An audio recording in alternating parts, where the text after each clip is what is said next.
بسم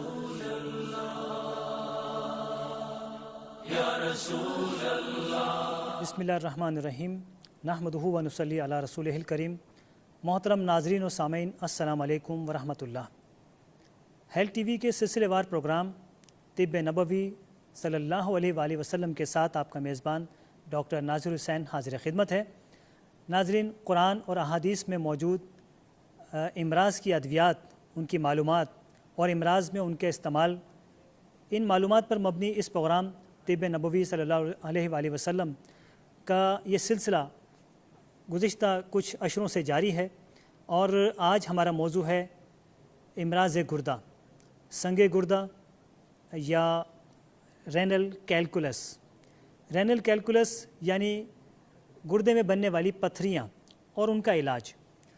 ناظرین، جیسا کہ آپ جانتے ہیں کہ گردے کے امراض مختلف ان کی وجوہات ہوا کرتی ہیں، علاج بہت سے موجود ہیں، لیکن طب نبوی میں جو علاج اس کا موجود ہے اور اس کے علاوہ طب یونانی نے جو اس کا علاج کیا وہ یقیناً دنیا بھر میں اس کی افادیت مسلمہ ہے. لیکن کچھ امراض ایسے ہیں جیسے کہ مختلف پتھریوں کا بننا، اس کا عمل، اس سے مختلف اسپتالوں میں ایسی سہولیات موجود ہیں کہ ان کے بننے کے عمل کو روکا جا سکتا ہے. ایسی ادویات ہوتی ہیں، اور اگر پتھریاں بن جائیں تو ان کو نکالنے کا عمل، آپریشن، اس کا ایک آسان اور سہل طریقہ ہے، یہ بھی کامیاب رہتا ہے. لیکن ساتھ ساتھ یہ ہے کہ انسان ایسی عادات کو اپنا لے کہ ان پتھریوں کے بننے کی نوبت ہی پیدا نہ ہو. ایک صحت مند انسان کے گردے میں یا اس کے یورین بلیڈر میں، مثانے میں، یا کسی بھی جگہ پر اس کی تلی یا اسپلین میں پتھری نہیں بن سکتی، کیونکہ وہ صحت مند زندگی گزار رہا ہے.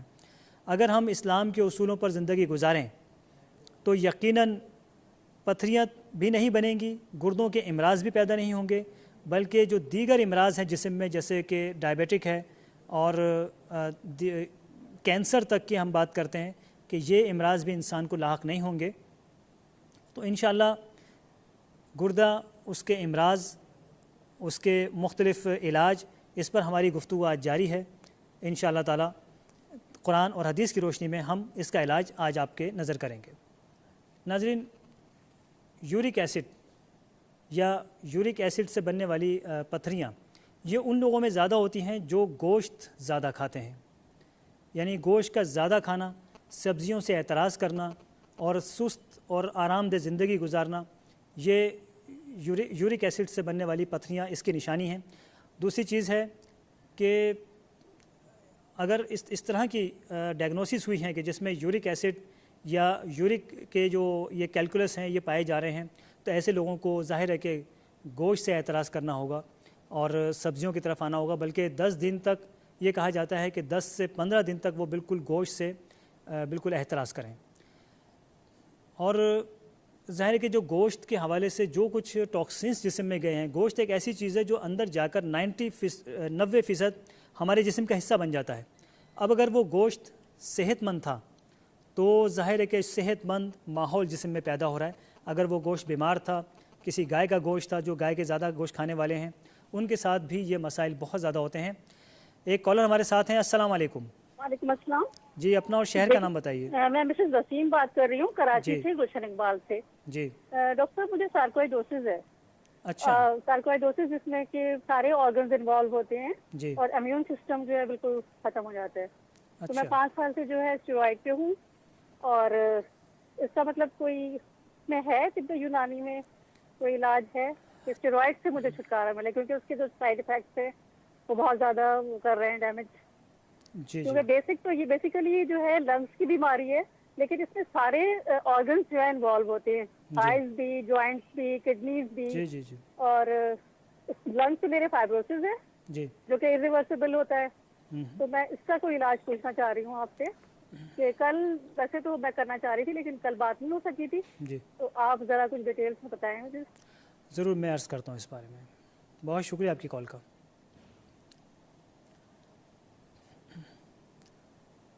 تو آکسیلیٹ آف لائم، اگر یہ گردے میں بننے والی پتھری آکسیلیٹ آف لائم کی ہے تو یہ اس بات کی نشانی ہے کہ یہ شخص گوشت سے دور ہے لیکن سبزیوں کے بہت قریب ہے. اس طرح فاسفیٹ سے بننے والی پتھریاں اس بات کی نشانی ہیں کہ یہ شخص بدہضمی کا شکار ہے، جگر کی کمزوری کا شکار ہے، تو اب ظاہر ہے ان پتھریوں کی وجہ سے میڈیکل سائنس کی جو یہ ایک ترقی ہے جس کی وجہ سے اب یہ آسان ہو گیا ہے کہ وجوہات کیا ہیں اور ان کا علاج کیا ہے، اس لیے ہسپتالوں میں بھی اس کو بہت شاندار طریقے سے ٹریٹ کیا جاتا ہے اور اکثر مریض اس سے شفا یاب ہو جاتے ہیں۔ اب جیسے ہماری ان بہن نے فون کیا اور بتایا کہ اتنے شدید امراض کا شکار، یقیناً اس میں جہاں ماحول کا ہم اکثر ذکر کیا کرتے ہیں، اپنی عادات کا ذکر کیا کرتے ہیں، لیکن جب مرض کوئی گھر کر جائے تو پھر اس کا علاج ہی کیا جاتا ہے، لیکن اگر ساتھ ساتھ پرہیز بھی کر لیا جائے تو انشاءاللہ اس سے فائدہ ہوگا۔ ان سے میری گزارش یہ ہے کہ آپ صبح نہار منہ شہد کا استعمال کیجئے، بیری کا شہد حاصل کیجئے کہیں سے، کیونکہ بیری کے شہد میں سکروز کی مقدار کم ہوتی ہے اور وہ شوگر والوں کو بھی سوٹ کرتا ہے۔ 1 ٹیبل اسپون 1 کپ پانی میں ملا کر صبح استعمال کیجئے اور ایک شام عصر کے وقت استعمال کیجئے۔ یہ ڈاکٹر خالد غزنوی کا نسخہ میں آپ کو بتا رہا ہوں۔ اس کے بعد سردیاں چونکہ شروع ہو چکی ہیں، اگر سردیاں نہ ہوں تو جو کا دلیا استعمال کیا جائے شہد ملا کر، دودھ ملا کر۔ لیکن میڈیسن کے لیے اس میں آپ حب الرشاد 10 گرام، کلونجی 50 گرام اور کشتے شیریں 80 گرام اور کاسنی کے بیج یہ 10 گرام، ان سب کو پیس کر ملا لیجئے اور اس کا 1 چائے کا چمچ یعنی ٹی اسپون صبح ناشتے کے بعد اور 1 رات کھانے کے بعد استعمال کیجئے پانی کے ساتھ۔ انشاءاللہ تعالیٰ آپ کو ابتدائی اس میں مرحلے میں انشاءاللہ فائدہ ہوگا۔ اگر کولیسٹرول کا کوئی مسئلہ نہ ہو تو زیتون کا تیل صبح 11 بجے یا رات سوتے وقت 1 ٹیبل اسپون استعمال کیجئے۔ اس کے علاوہ اتنا سخت مرض ہے تو وہ جو میں وظیفہ بتایا کرتا ہوں اس کو بھی استعمال کیجئے، 11 مرتبہ درود شریف، 41 بار آیت الکرسی، آخر میں 11 بار درود شریف۔ اسے روزانہ پڑھنا ہوگا۔ وطر کی نماز، جیسے ہی وطر کی نماز ختم ہو سلام پھیر کر اس وظیفے کو شروع کر دیجئے، کسی سے گفتگو نہ کیجئے۔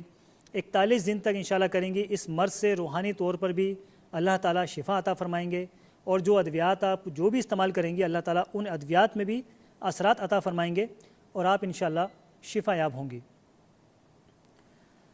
تو ناظرین، علاج 2-3 قسم کے ہیں۔ ایک تو طب نبوی میں دو حصے بتائے گئے ہیں، 2 شعبے ہیں علاج کے۔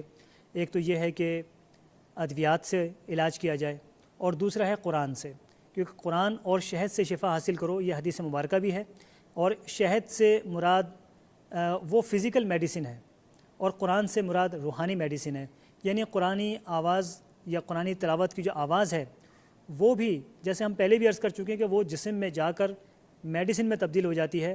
اذان کی آواز جسم میں جا کر ہمارے سماعت سے جو مرحلہ ہے وہاں سے گزر کے وہ میڈیسن میں تبدیل ہوتی ہے۔ ایک کالر ہمارے ساتھ ہیں۔ السلام علیکم۔ السلام علیکم۔ وعلیکم السلام۔ جی ٹی وی کی آواز بند کیجیے گا۔ جی فرمائیے۔ جی میں کمل ناز بات کر رہی ہوں کراچی سے۔ جی فرمائیے کمل ناز۔ کل کال کی تھی میری امی جان نے، نسرین، جی آپ کو یاد ہوگا، انہوں نے وہ لنگ ڈیزیز میں پروگرام میں کال کی تھی۔ جی جی انہوں نے بتایا تھا کہ ان کو 19 سال سے شوگر بھی ہے، لیکن آپ نے شہد کا کوئی بتایا تھا کہ شوگر کی وجہ سے یوز نہیں کر سکتے۔ ٹی وی کی آواز بند کر دیجیے گا۔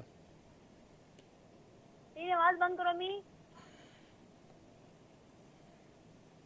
جی فرمائیے۔ ان کو 1 سال سے کھانسی ہے تقریباً، اور سانس کی تکلیف ہے، خوشبو اور بدبو اور ہوا سے شدید کھانسی کا دورہ پڑ جاتا ہے، اور ٹیسٹ وغیرہ ہوئے ہیں تو اس میں بتایا ڈاکٹر نے کہ پھیپھڑے کمزور ہیں ان کے اور دما کی پرابلم ہے، اور خشک کھانسی ہے، بلغم ان کو کچھ بھی نہیں ہے، صرف گلے سے آتی ہے۔ کراچی میں رہائش ہے؟ ان کو شوگر بھی ہے۔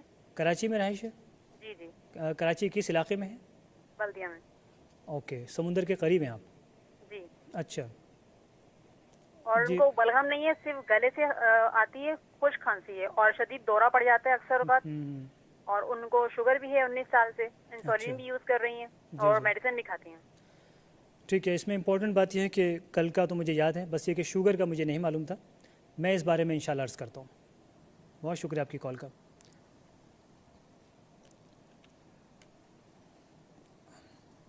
تو ناظرین،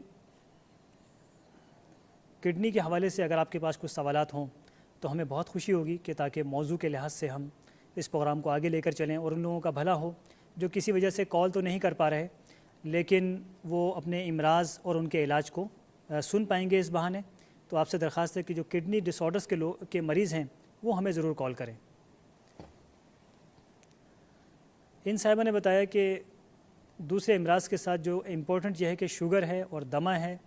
ساحل سمندر کے قریب رہنے والوں کو ہمیشہ چاہے وہ دنیا کے کسی بھی حصے میں ہوں سانس لینے میں اس لیے دشواری پیش آتی ہے کیونکہ ہیومیڈیٹی بہت زیادہ ہوا کرتی ہے سمندر کے کنارے پر. اور اگر دمے کا کوئی مریض سمندر سے 10 سے 15 کلومیٹر کی رینج میں ہو, 20 کلومیٹر کی بھی اگر رینج میں ہو تو اس کے لیے مشورہ دیا جاتا ہے کہ اسے کسی سینیٹوریم میں منتقل کر دیا جائے کچھ عرصے کے لیے, تاکہ وہ کیفیت سے باہر آئے اور اس کا جسم جو اس بات میں مصروف ہے کہ وہ ایک طرف ماحول کے جو اثرات ہیں ان سے جنگ کرتا ہے اور دوسری جانب جو بیماری کے اثرات ہیں وہ ان سے بھی جنگ کرتا ہے. اسی لیے کراچی میں ٹی بی سینیٹوریم ہے, آپ اپنی والدہ کو کچھ عرصے کے لیے وہاں لے جا سکتے ہیں اور اس کے لیے میں میڈیسن بھی بتا دیتا ہوں.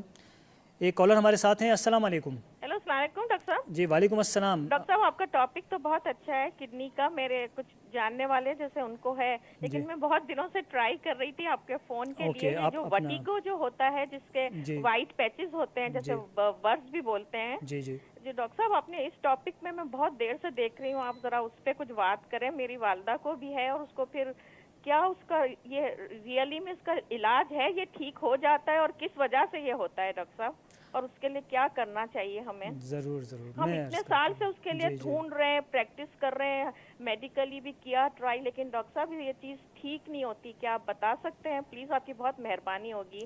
کبھی اس ٹاپک پہ آپ ڈیٹیل میں کیجیے گا, اس لیے کہ بہت لوگ ڈر کے ہمارے گھر سے نکلنا چھوڑ دیتے ہیں, یا تو اس کا علاج نہیں ہوتا یا کچھ ہوتا ہے. تو آپ اس کے لیے پلیز ایک پروگرام رکھیں نیکسٹ ویک میں یا تو اس سے اگلے ویک میں, اور آج کچھ تھوڑا بہت جو ہو سکے تو آپ کی بڑی مہربانی ہوگی اس بارے میں بات کر دیجیے. میں کرتا ہوں. آپ بہت شکریہ آپ کی کال کا. تو دمے کے حوالے سے حب الرشاد کا قہوہ استعمال کیا جاتا ہے.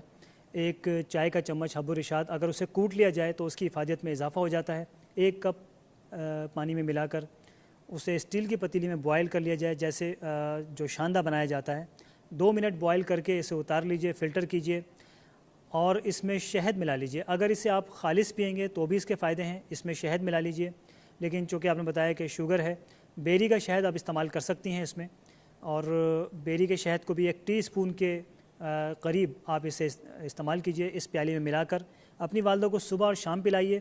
اس کے علاوہ کشتے شیری 50 گرام اور حب الرشاد یہ 30 گرام اور کلونجی 20 گرام, انہیں کوٹ کر پیس کر ان کا ایک مرکب بنا لیجئے.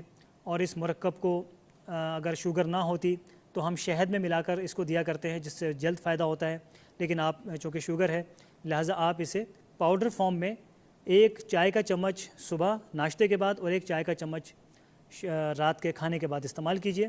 اور ظاہر ہے کہ دمے کے حوالے سے جو علاج آپ مزید کر رہے ہیں اس کو جاری رکھیے, لیکن میری گزارش یہ تھی کہ آپ ان کو کچھ عرصے کے لیے ٹی بی سینیٹوریم میں ان کو ایڈمٹ کرا دیتے. دوسری کال تھی ویرٹیگو کے حوالے سے, اس پہ بات کرتے ہیں.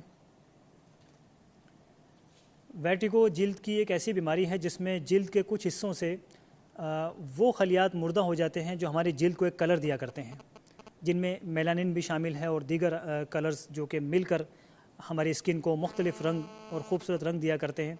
یہ ان کا مرض ہے. اس کا روٹ کاز آج تک میڈیکل سائنس کو نہیں پتہ چل سکا. یہی وجہ ہے کہ اس کا علاج بھی کوئی موجود نہیں ہے. اکثر مریض ناکام نظر آتے ہیں, اور کسی کو اگر کچھ فائدہ ہوا ہے تو 2-3 ایسی ادویات ہیں جن سے فائدہ ہوتا ہے. ان میں سے ایک اتفاق سے پاکستان میں نہیں ملتی, لیکن ایک ایسی دوا ہے جس کو یقیناً ٹرائی کیا جا سکتا ہے. اس میں ایک تو لوشن بنانا ہوگا جو مقامی طور پر آپ اپلائی کریں گے. ڈاکٹر خالد غزنوی نے اس میں بہت کامیاب تجربے کیے, اور ان کی ایک کتاب ہے جلد کے امراض, اگر آپ وہ حاصل کر لیں تو اس میں بہت تفصیل سے برس کے بارے میں لکھا ہے. اور ہم نے بھی جن حضرات کو وہ دیا, ان کے نسخے کو دیا, الحمدللہ کافی حد تک کامیابی ہوئی. اور میں سمجھتا ہوں کہ طب نبوی ہی سے اس کا علاج ممکن ہو سکتا ہے. اس میں ایک چیز تو پولن استعمال کی جاتی ہے جو کہ شہد کی مکھی کے چھتے سے حاصل کیا جاتا ہے, وہ پاکستان میں نہیں ملتا. اگر آپ کے کوئی رشتہ دار ملک سے باہر ہیں تو وہاں سے پولن آ سکتا ہے. اگر پولن آ جائے تو آدھا ٹی اسپون صبح اور آدھا ٹی اسپون شام کھانے کے بعد دیا جاتا ہے. اس سے وہ پگمنٹیشن کے مسائل جو جلد پر ہوتے ہیں بہت تیزی کے ساتھ تبدیل ہوتے ہیں. اور اس سفید داغوں کے پر لگانے کے لیے ایک لوشن بھی ہے جس میں سرکہ اور اس میں مہندی کو مکس کیا جاتا ہے. ان کو بوائل کیا کر کے جلد پر اپلائی کیا جاتا ہے. اس سے کچھ بہتر نتائج برآمد ہوتے ہیں. لیکن آپ اس کتاب کا ہی مطالعہ کیجیے گا اور انشاءاللہ ہم آئندہ اس پر ایک پروگرام بھی کریں گے. ناظرین، قرآن اور حدیث نبوی صلی اللہ علیہ وآلہ وسلم کی روشنی میں امراض اور ان کے علاج پر گفتگو جاری ہے. ایک عجیب و غریب دوا، اس کا ہم تذکرہ کریں گے ایک بریک سے آنے کے بعد. ہمارے ساتھ رہیے.